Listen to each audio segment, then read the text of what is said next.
Welcome, everybody, to another edition of the Spartan Sports Report here on TV3. And Brent Duncan joins Sam and me, and we're always happy to have Brent with us. He's the athletic director at CHS. Always. I keep trying to pump him for information, and I can't get any information out of him, but we'll just leave it at that. Tired of Fort Knox. You are. You are. Man, you could be with the government and have top secret clearance. That'd be all right, but I don't want to go there. You had a busy Monday last week, I know, at the ISSAA. They did some things. Would you like to tell us about them? Well, every year there's proposals and stuff, so we had to just vote, pass them through. There'll be some changes coming in a few sports, and some things got tabled. When there's something called alignment? Yeah, alignments are out. Okay, so, you want to talk about it? Depends on what you're talking about, because I don't have them all memorized yet. But volleyball and basketball is going to drop to 3A. We're going to go south. Mm-hmm. We'll have our 7 conference schools that are 3A members as well. So it's the entire conference minus East Central in volleyball and basketball. And, girls soccer went south. They're in 2A. I think they're Franklin County, South Dearborn, Lawrenceburg, us, and Rushville. And I was in that one. And then boys soccer is still 3A, and we're still in with Pendleton and East Central and Mount Vernon and all the same people we pretty much were with last year. So we'll find out about baseball and softball come spring. Okay. Or I mean the fall of next year. You mentioned basketball, all the teams that we meet during the season in the conference. Is that unusual?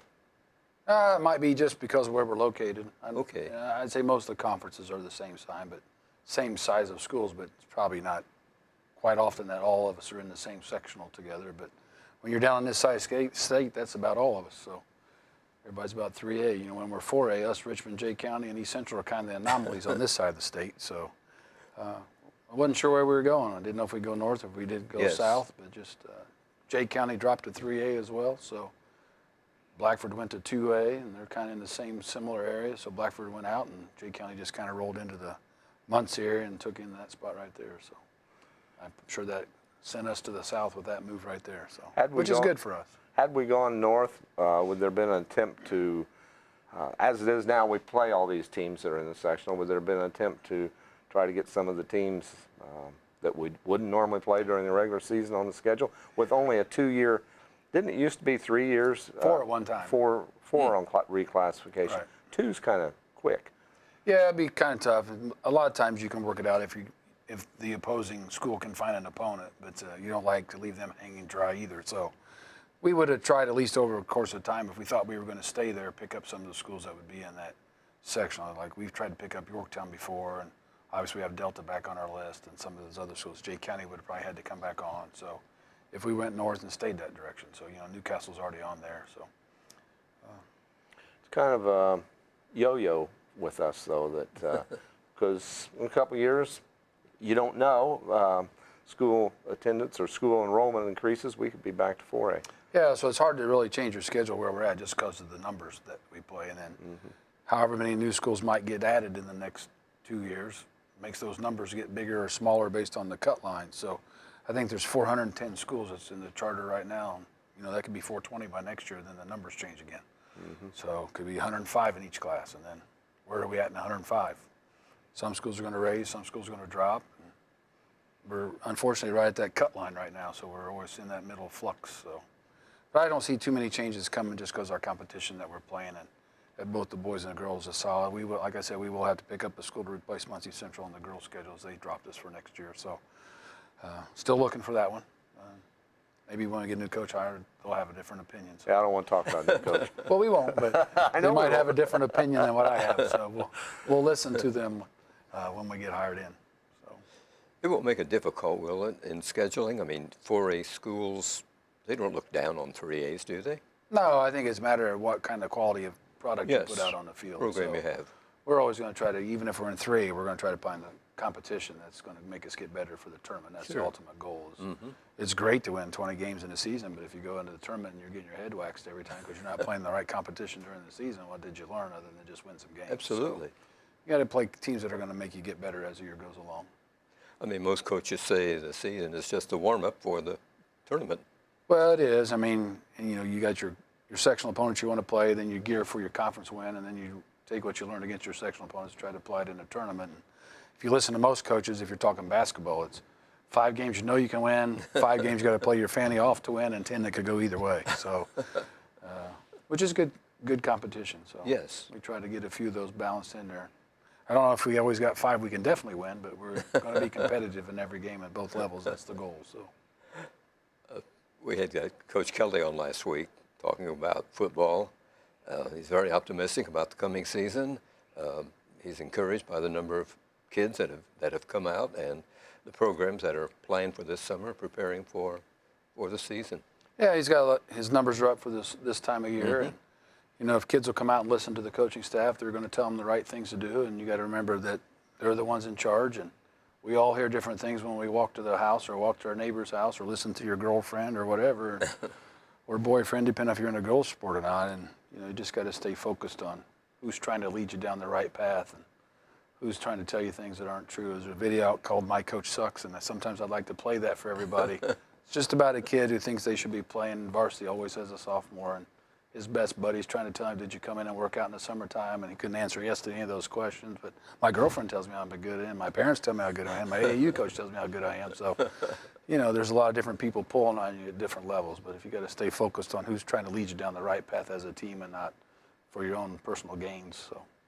He talked about the ideal situation for the varsity would be juniors and seniors, and the sophomores and freshmen playing JV ball. Yeah, that's what we always want. In fact, Sure. it'd be nice if we had just juniors and seniors on the varsity and sophomores all on the Yes. JV and all freshmen, and that's our goal. And we've talked quite extensively about next year whether if we have a balance where can we just play a freshman schedule. If we get stuck where we can't fill a JV, maybe we should just play the freshman schedule, keep them together as a group and let them develop for the next couple of years. It's hard to play. And so many people look at some of our younger kids coming and they've had good quality records at the middle school, but you have to keep in mind that you're playing 13-year-olds and Yes. 14-year-olds. And next year, if you're on a varsity squad or a JV squad, you're playing 17, 18, and 19-year-olds.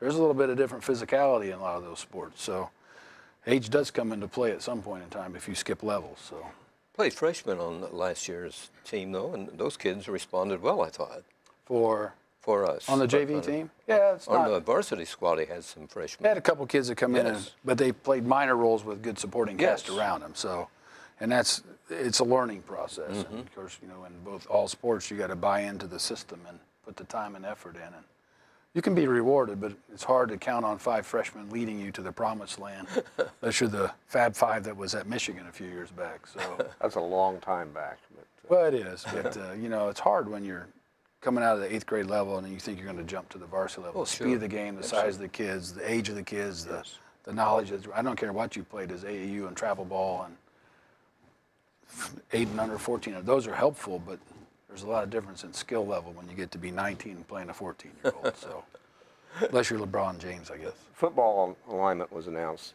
last week as well, and Yeah, a couple weeks ago. So. a couple weeks ago, and with that one, we kind of go north with that. A little bit. We're still in the same general area with, you know, Pendleton and Greenfield and Newcastle and Delta and all those. But so not as big a change in football as there was. But we're just right in the middle of the pack in 4A. So I don't know unless they We're not start gonna move there. unless they start just realigning to realign, and that's not going to happen. So chances that we get out of 4A for a while is going to be thin because I don't see them putting a 7th class in because the top 64 in the top 2 classes, and it has to be even split the rest of the way, or you can't get a 6-week tournament in if you start jumping different numbers in each class. So I think there's 96 in each of the next 4 classes. So that helps us maintain the 6-week tournament right before Thanksgiving, because that's where it all starts.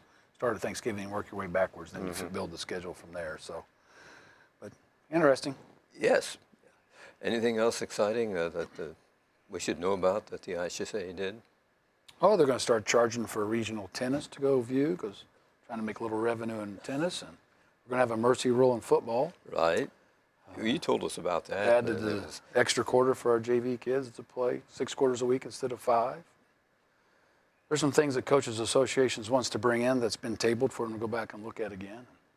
Just trying to, there's lots of guys who got lots of ideas. They don't always benefit all 410 schools, so you just kind of got to look at. A lot of them are just procedurals and word changes, and since they put in unified flag football and they had to change some things in the bylaw book, some of them were just procedural things we had to go through and say yes, just to make the changes in the book. So Did the mercy rule in football slide through, or is there any opposition? You again might explain what it is. That came from the Coaches Association. So Okay. they present what they want to have, and a lot of states already have it. Yes. For ours, it's if you're behind by 35 points at halftime, the clock will run the entire second half, except for scores and timeouts and those things, but change of possession. But, And even if it gets close, it's still even if runs. it gets back under 35, it's still going to run. Someone says, well, what if somebody loses their best quarterback? I said, well, if that's the case, we're probably in trouble, but they probably have to lose their best 5 defensive players since you're behind by 35. So, but a lot of schools have that already. And the extra quarter will allow your team to put your varsity kids on the sideline and get some JV kids in quicker with being able to play the 6 quarters in a week now. Because a lot of schools had to wait till the 4th quarter to take their varsity out because you only had a 5-quarter limit that you could play in a week. And if you played too many of your JV kids in the 2 quarters, you don't have enough to field your JV game on Monday. So hopefully it'll be good for everybody. Sounds like a good, a good I think a move. I think the IHSA had looked at putting one in, and the Coaches Association said, let us decide what we want to have. And they brought the proposal to the committee, and they were good with that. So Good.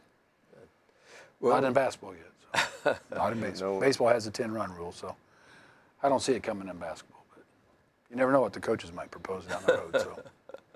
So You're trying to say the coaches sometimes an odd bunch, or? depends on the sport, but I'm sure we're all odd at some time. Okay, The I think wrestling you're coaches right. have been in, and the soccer coaches have been in to try to change some things. And Okay.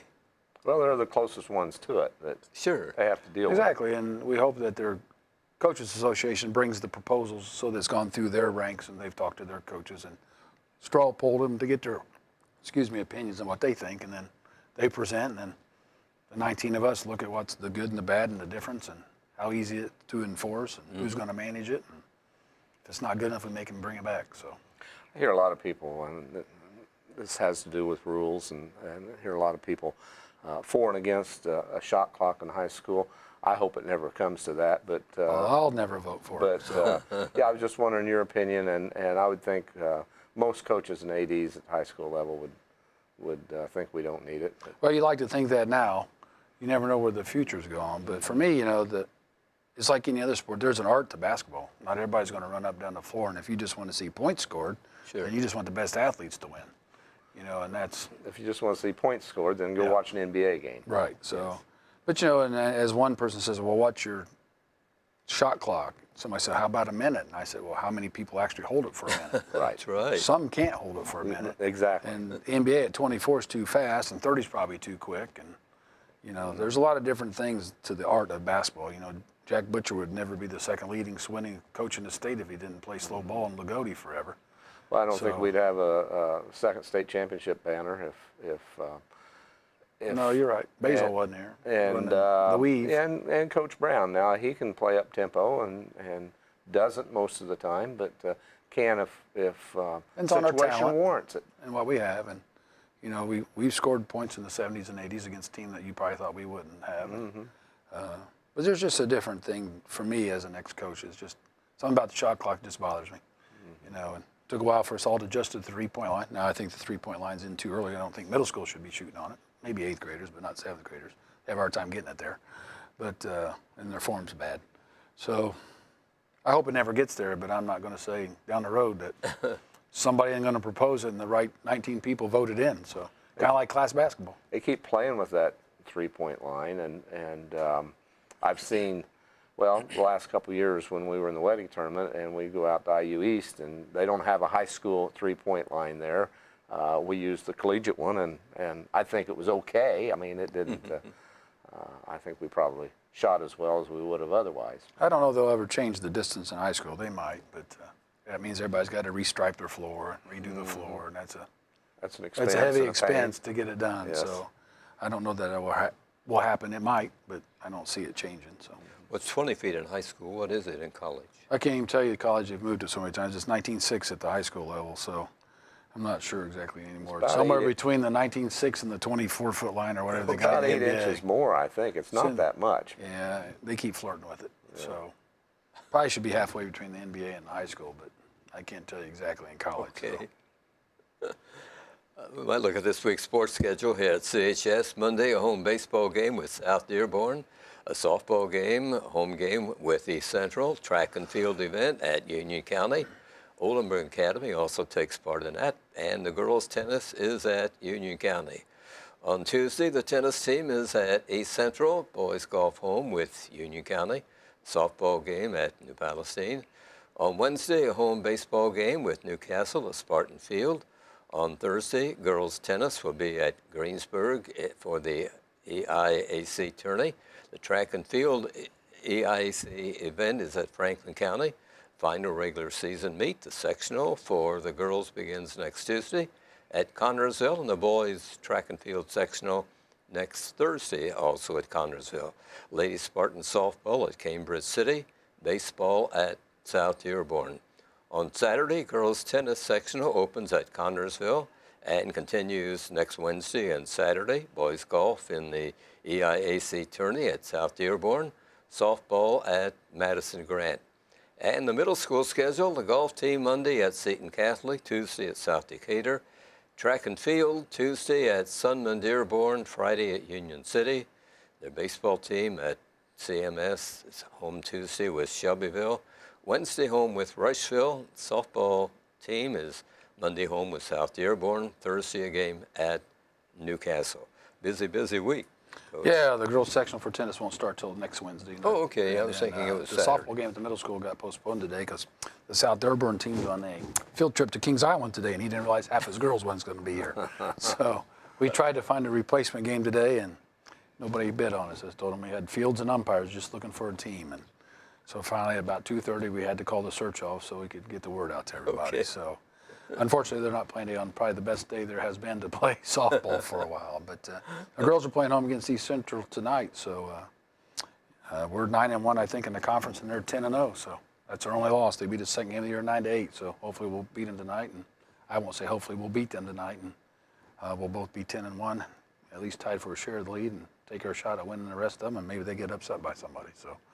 And then baseball's playing South Dearborn tonight. They're 6-3, I think, and we're 5-4. And East Central's leading at 7-3. So if we can get a win tonight, be 6-4 right now, be a half game out, depending on what East Central does tonight with whomever they're playing. And I don't know who they're playing tonight. So Spartan's doing well in the conference. yeah, no complaints. So Yeah, right. doing pretty good. And of course, boys golf conference is this Saturday at South Dearborn. If you ever been on that course, goats have a hard time walking on it, but. It's a little hilly, so Goat Ranch. but they'll be down there Saturday starting at 9 for the conference, and then tennis wears up on Thursday along with track. So it's hard to believe it's that time of year that everything's That's right. winding down, and Winding down. all the sectional entries are due. Starting baseball's due tomorrow, and girls track is due Wednesday, and boys tennis is Thursday, and the week after that we're going to hit it hard. So 4 nights in a row at Connersville. So. You get a lot of volunteers. You need a lot of volunteers on a track event, don't you? Yeah, we've got a lot of great people that's come and helped us over the past, decade or so, and still searching for just a couple timers. But other than that, we're pretty full, and always beneficial to have those people that are willing to come back and help. And unfortunately, Walt Kurzak can't be there this year. Walt, he's having a procedure done over the next week, and hopefully it will go well through this operation and everything will come out great. But he was disappointed. I saw him Saturday at opening day baseball. He says, I don't remember the last time I've missed a track sectional. So we'll put a little shout out to Walt and thank him. Hope he has a great Hope he does. come through his surgery Good next man. week. So Do the visiting schools bring any volunteers with them, or? no, they're just coming to coach. So Okay. I guess if I really needed one, I know I have a couple I could call and get Sure. some. But we'll have everybody taken care of, and we have our own automatic timing system that we shoot from the press box, so the stopwatches are backups to our system in case that happens to fail, and we'll make sure everything works. But I only need 2 timers, so we're pretty good other than that. Good. So These begin around 5 o'clock, girls sectional, boys sectional start at 5:30 for track. 5:30, and they go on for several hours. We'll be done about 8:30, 8:45. Oh, So okay. we'll be ready. We just do the girls on Tuesday and the boys on Thursday. So Refresh us on the participating teams. gosh, I won't get all 10 of them. There are 10? Yeah. It's us, Rushville, Richmond, Northeastern, Tri, Cambridge, Seton Catholic, Hagerstown, Center. Did I say Centerville? I don't think so. I think we got them all. And there's another girls one south of us. So Franklin County has one, so it's kind of odd. We're both here in the same area. So Yes.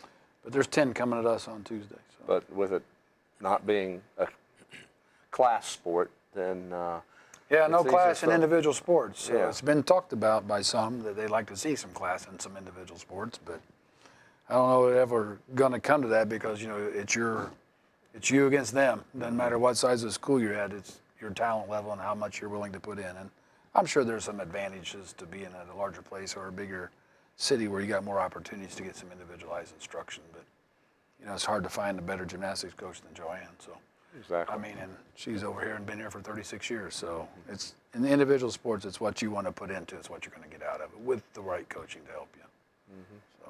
So the winners of the sectional advance to the regional in each event. If you're in the top, the rules change. Top 3 automatically advance, and then it's the next 4 fastest qualifying times in the 4 feeding sectionals. Did you get that? No.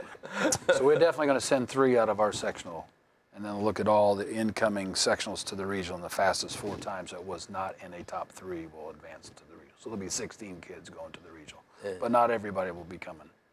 Each sectional is going to send 3, and then it's the next 4 fastest times at the 4 sectionals. And so it'd be like the next day before. Correct. Once before everybody those sends kids their knew results who- in, then they'll get a call about who's in that next group. So I see. So I can see that going to 2 and 8, and maybe even 1 and 12 eventually, because I'm sure at the state meet they want the fastest kids in the state. And I'll have to say that sometimes the fastest kids in Indy aren't probably getting out of the sectional, but they're faster than the kids that maybe we might be sending to the regional meet. So are we really putting our best athletes in at the state meet? I don't know. Well, but There's just some pluses and minuses to that.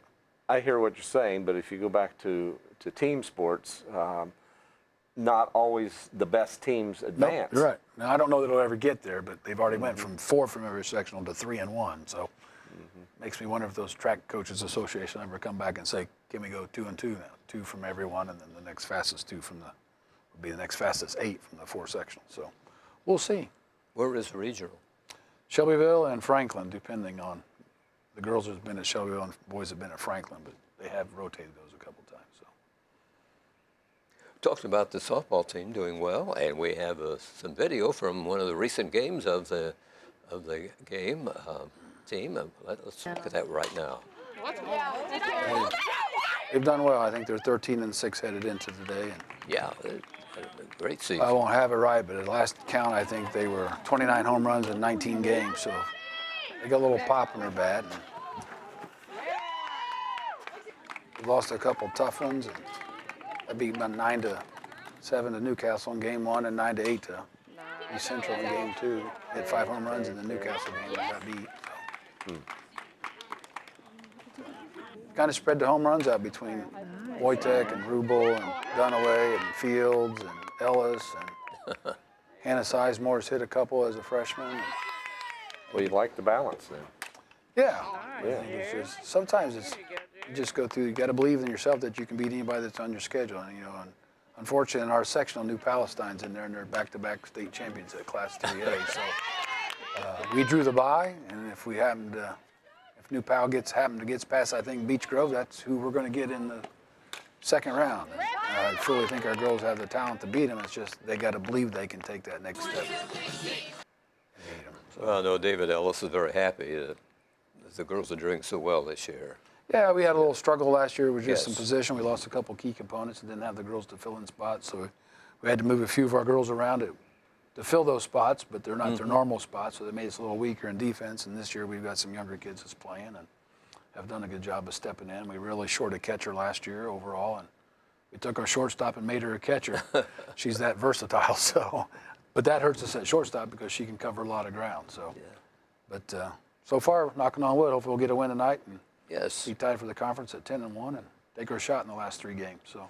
That video was a courtesy of the TV class at CHS. Was that our field, our new field? Yeah, that's our new field. And it's used Okay. to, for those of you that's been around, it used to be the old JV baseball field. And, you know, where you used to hit a home run to the parking lot and run as far as you can go because there was no fence. So this is the first year on that field with the new softball and the new press box and dugouts. And pretty soon to be cemented around it and new bleachers to go up. And just waiting for all those pieces to fall in place here. Hopefully be ready by next year with all that. So. Yeah, it worked very well. The team the roster, how many seniors and juniors do you have any idea? Well, we have 5 seniors. We don't have any juniors. Okay. I think there are 2 sophomores and the rest are freshmen. So, and then we have an 8th grade class playing, middle school class. We have 12 girls playing in the middle school. And as of my last count, I don't think they've lost yet. So That's great. the promise is there. So now it's about putting the hard work in and being a part of something to make it continue to grow.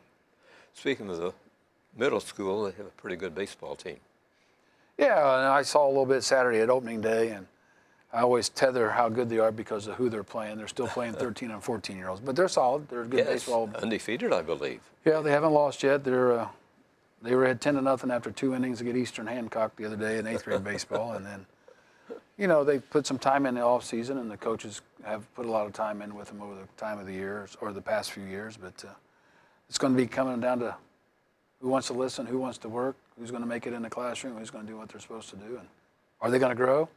Are they going to get bigger? Are they going to get stronger? And that's the key is trying to get our middle school program to working on the weights. And it doesn't have to be lifting, but at least get them in the idea of this is part of it and not lifting a lot of weights, but going through the motions and the techniques to get them ready at the high school level. So These young guys were undefeated last year, and they're undefeated so far this year.